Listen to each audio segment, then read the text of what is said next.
Currently, I work as a litigation partner in the Halifax office of Stewart McKelvey. I've been at Stewart McKelvey since February of 2008, and the focus of my practice is on corporate commercial litigation, appellate litigation with some marine law, admiralty law, and a fair amount of administrative law on the side. The marine law, admiralty law, and transportation law aspect of my time at Stewart McKelvey and having developed that skill was actually more something that I fell into. I was always interested in it, but in terms of a matter of practice in a practice area. When I arrived at the firm, there were no offices for me on the litigation floor, so they put me beside the Admiralty group, which is a fairly small group at the time, and just merely by location, I started working with people in that group and developing that skill set as well. I generally prefer to think that almost everything that I do is working as a team, even if I'm going to court and it might just be myself individually standing up and making the pitch or making the argument, that almost everything that we do as a team. So almost every project that I'm working on is, and I try to keep it fairly team-oriented, but as well, the team arrangement that I have with my assistant and with my two other colleagues who work with my assistant Heidi on a minute-by-minute, day-to-day basis, we are always working as a fairly solid team with each other. And I know myself that I would not be able to do what I'm able to do on a day-to-day basis without that team, and particularly without Heidi behind me to support that. I have learned many lessons from mentors, yes. I think mentors in law, but also mentors in life. Generally speaking, I think my parents have been probably the greatest mentors in my life, and I think the single most important lesson that they have taught me, which is important in life, but also in practice and in almost everything that you should do, which is to make sure that you are always respectful of everyone. And I find listening to that advice, and any times that we might find ourselves in a challenging position at work or in court, if I always remind myself of that sort of single cardinal rule to be respectful,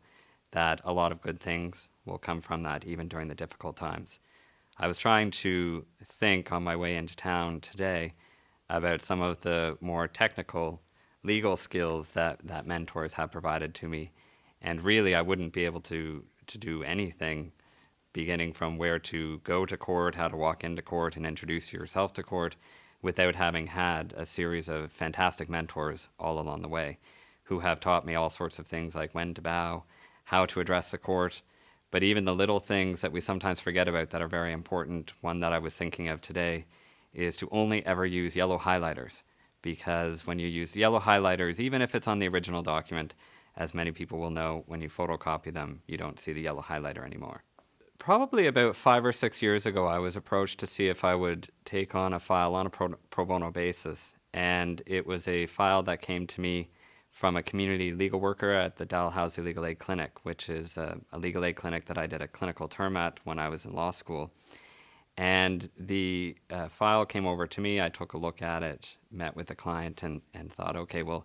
this sort of seems to be something that I'm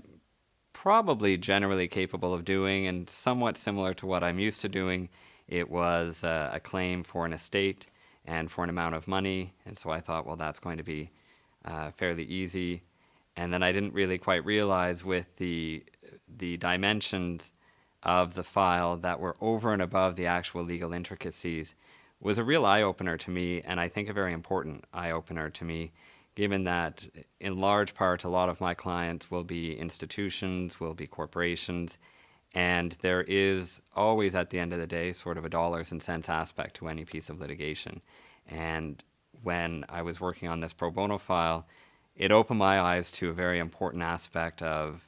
not only just the legal profession, but also just living in a community that we sometimes can forget when we only do private practice in the way that I do it, which is there is a whole other level of emotional impact. And I found that very eye-opening and very challenging as well. And so since that time, one of the things that I've tried to remind myself of is to look back on the experiences, the more emotional and personal experiences that I learned from that file, in particular, to always look back and remember that, because I think it's important that we never lose touch of sort of our communities and the more personal element of what we do on a day-to-day basis.